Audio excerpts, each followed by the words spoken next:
বাংলাদেশের জনগণ এই মেড ইন লন্ডন কর্মসূচি মানে আপনারা দাস হয়েও ভারতের সমর্থন দালালি করতে চেয়েছিলেন, পারেননি, পাত্তা পাননি। বিদেশে আমাদের সবাই বন্ধু, আমাদের প্রভু কেউ নেই। বাংলাদেশের জনগণ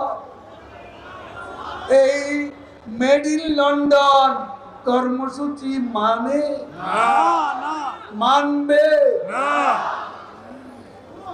খেলা কিন্তু হবে, ছেড়ে দেওয়া হবে না। দাসত্ব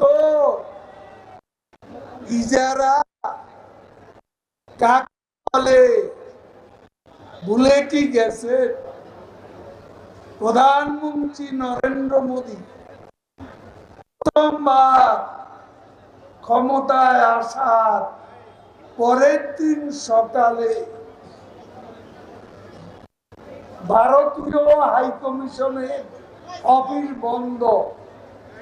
সে অফিসের সামনে বিএনপি নেতারা ফুলের মালা আর মিষ্টি নিয়ে হাজির।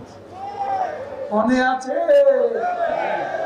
দালালি করতে চেয়েছিলেন, পারেননি, পাত্তা পাননি। যত দোষ নন্দ ঘোষ আওয়ামী লীগে আমাদের সাথে বন্ধুত্ব, আপনারা দাস হয়েও ভারতের সমর্থন চান। ক্ষমতার জন্য আপনারা যে কারো দাসত্ব মেনে নিতে কোনো আপত্তি আপনাদের।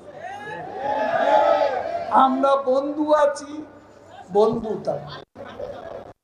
বিদেশে আমাদের সবাই বন্ধু, আমাদের প্রভু কেউ নেই। আপনাদের প্রভু আছে, প্রভুরে বসাতে পারেনি।